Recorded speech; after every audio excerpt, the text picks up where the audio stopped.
I just wanted to give you a quick explanation of the Heroes and Villains article response.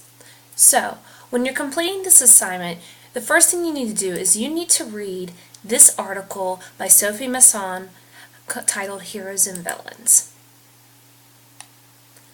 Make sure you pay attention to the areas that have been highlighted for emphasis because these are areas that we'll be focusing on for this second unit.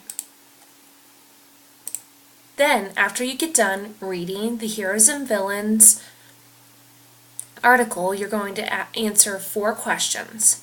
The first thing you'll need to do, this hopefully is easy, you need to answer the question, what is your all-time favorite hero and villain duo? So it could be superheroes, it could be any good guy, bad guy combination that you have watched or read, but I just want you to take a moment, have some fun with this, and just tell me who your favorite hero and villain duo are.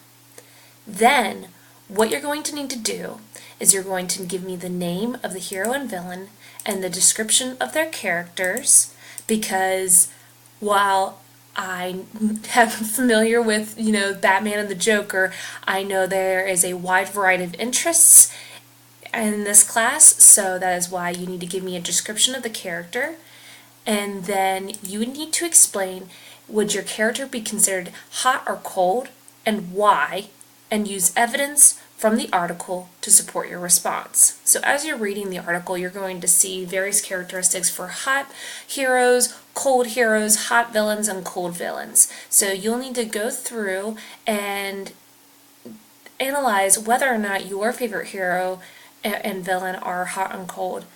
Then you need to provide evidence from the article that supports your why to your answer, okay? And then you need to explain your evidence. So this should be at least 4 to 5 sentences. What would your character be considered hot or cold? Why? Give evidence from the article, and then follow up your evidence with an explanation, okay? Then you're going to identify one idea from the article that you found interesting and explain whether or not you agree or disagree with this idea. And then you're going to use examples to support your response. Finally, what is one way you hope to grow as a reader throughout this unit? Think about what we're going to be reading. Read those pages that are at the beginning of our unit. Reflect on what we're going to learn this unit, and then truly give me a solid answer as to how you would like to grow as a reader in the next few weeks.